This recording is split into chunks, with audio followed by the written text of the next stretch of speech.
Assalamualaikum warahmatullahi wabarakatuh. Selamat bergabung kembali bersama channel kami Baboning Primbon. Sahabat Baboning Primbon yang dirahmati Allah Subhanahu wa taala, membaca doa dan berserah diri kepada Allah Subhanahu wa taala menjadi kunci meminta pertolongan saat menghadapi cobaan.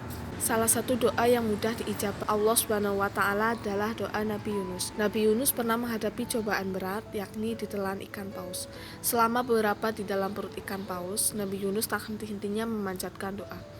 Doa inilah yang dikenal sebagai doa Nabi Yunus atau Zunnun. Nabi Yunus tak henti-hentinya memanjatkan doa kepada Allah Subhanahu wa taala agar menyelamatkannya dari perut ikan paus. Doa Nabi Yunus berbunyi sebagai berikut. La ilaha illa anta subhanaka inni kuntu minadz zalimin. Artinya, tidak ada Tuhan selain Engkau. Maha suci Engkau, sesungguhnya aku adalah termasuk orang-orang yang zalim. Doa Nabi Yunus merupakan bentuk pengakuan manusia atas dosa-dosa yang dilakukan serta mengakui kekuatan Allah Subhanahu wa taala sebagai Tuhan yang Maha Esa. Di dalam doa tersebut terdapat 3 kandungan, di antaranya yang pertama, pengakuan tauhid, percaya akan keagungan Allah Subhanahu wa taala. Pengakuan atas dosa yang dilakukan. Permohonan ampun kepada Allah Subhanahu wa taala. Keistimewaan ini membuat doa Nabi Yunus diabadikan dalam ayat Al-Qur'an. Dan ingatlah kisah Zunnun, Yunus, ketika ia pergi dalam keadaan marah, lalu ia menyangka bahwa kami tidak akan mempersempitnya atau menyulitkannya, maka ia menyuruh dalam keadaan yang sangat gelap, bahwa tidak ada sesembahan yang berhak disembah selain Engkau. Maha suci Engkau, sesungguhnya aku adalah termasuk orang-orang yang zalim. Maka kami telah memperkenankan doanya dan menyelamatkannya daripada kedukaan, dan demikianlah kami selamatkan orang-orang yang beriman. Quran Surat Al-Anbiya 87-88. Selain memiliki keistimewaan, doa Nabi Yunus juga dikenal sangat diijabah Allah Subhanahu wa taala. Rasulullah Shallallahu alaihi wasallam mengungkapkan betapa hebatnya doa Nabi Yunus ini dalam sabdanya yang berbunyi sebagai berikut. Da'watu dhinnuni idh da'a wa huwa fi batnil huti la ilaha illa anta subhanaka inni kuntu minadz zalimin.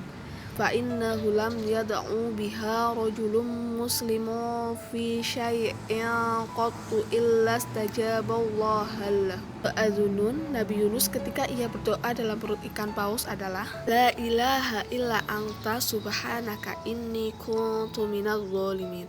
Artinya, tidak ada Tuhan yang berhak disembah kecuali Engkau ya Allah. Maha suci Engkau, sesungguhnya aku adalah termasuk di antara orang-orang yang berbuat zalim atau aniaya.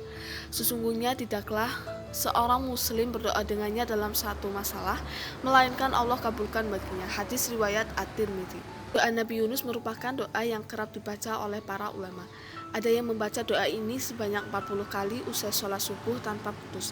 Ada pula yang setiap hari berzikir dan membaca doa ini sebanyak 1000 kali sebagai permohonan ampun dan bekal di akhirat. Dalam riwayat Al-Hakim dari Sa'ad bin Abi Waqqas disebutkan bila membaca 40 kali doa Nabi Yunus seketika sakit, lalu kemudian dia meninggal, maka dia akan mendapatkan pahala orang yang meninggal syahid. Jadi mulai sekarang jangan lupa mengamalkan doa Nabi Yunus ini. Semoga segala kesulitan dan masalah yang kita hadapi dapat segera terselesaikan karena bantuan Allah Subhanahu wa taala. Betapa besarnya kasih sayang Allah kepada hamba-hambanya yang beriman. Betapa mulianya Zunnun, Yunus alaihi salam yang telah memberikan suri tauladan kepada kita saat dilanda kesusahan yang amat sangat. Meninggalkan kaumnya ditelan ikan paus, merasakan gelapnya malam di dalam gelapnya di dalam perut dan gelapnya di dalam perut ikan paus. Rasa yang amat berat dialami seorang nabi. Berikut beberapa khasiat atau fadilah dari doa Az-Zunnun sebagai berikut. Yang pertama, terkabulnya sebuah doa. Jika memohon kepada Allah sesuatu hajat kemudian diiringi doa Zunnun, maka Allah akan mengabulkan semua doa yang kita inginkan. Dari Sa'ad bin Abi Waqqas bahwasanya Rasulullah Shallallahu alaihi wasallam bersabda, doa Zunnun tatkala berdoa dalam perut ikan paus adalah La ilaha illa anta subhanaka inni kuntu minadz zalimin. Tiada Tuhan yang berhak diibadahi selain Engkau. Maha suci Engkau, sesungguhnya aku termasuk orang-orang yang zalim. Tidaklah seseorang muslim berdoa dengannya tatkala menghadapi masalah apapun, melainkan Allah akan mengabulkan doanya. Hadis riwayat Tirmidzi 03427, Ahmad 01383. Yang kedua sebagai pengobatan. Jika sakit secara medis atau non medis, maka bacalah doa Az-Zunnun 110 kali, kemudian ditiupkan pada air putih lalu diminum, insya Allah akan sembuh dari penyakit. Yang ketiga mendatangkan rezeki. Jika doa Az-Zunnun dibaca setiap selesai sholat fardu 100 kali, kemudian sholawat 100 kali, maka akan memperoleh rezeki yang mudah. Yang keempat, dagang akan cepat laku. Jika doa Az-Zunnun ditulis pada kertas, kemudian tulisan tersebut ditempatkan pada barang dagangannya, maka akan cepat laku terjual. Yang kelima, mendapatkan derajat. Jika jadi pegawai kemudian menginginkan cepat naik pangkat, maka bacalah doa Az-Zunnun setiap malam 1000 kali setelah sholat hajat, maka Allah akan mengangkat derajat kita dengan cepat dan tanpa susah payah. Yang keenam, keselamatan di jalan. Jika dibaca 7 kali ketika mau keluar rumah, maka Allah akan mengiringi keselamatan di semua tempat. Yang ketujuh, menghilangkan kesusahan. Jika dibaca siang dan malam sebanyak-banyaknya, maka Allah akan menghilangkan semua kesusahan kita. Dalam hadis dari Sa'ad bin Abi Waqqas, Rasulullah bertanya kepada sahabat yang sedang duduk-duduk bersama beliau, "Maukah kalian apabila aku diberitahukan kepada kalian sebuah doa, tatkala seorang di antara kalian ditimpa sebuah kesusahan atau musibah duniawi, ia memanjatkan doa tersebut sehingga ia diberi jalan keluar dari kesulitannya?" Kemudian para sahabat menjawab, "Tentu saja wahai Rasulullah." Maka Rasulullah bersabda, itulah doa Az-Zunnun. La ilaha illa anta subhanaka inni kuntu minadz zalimin. Tiada Tuhan yang berhak diibadahi selain Engkau.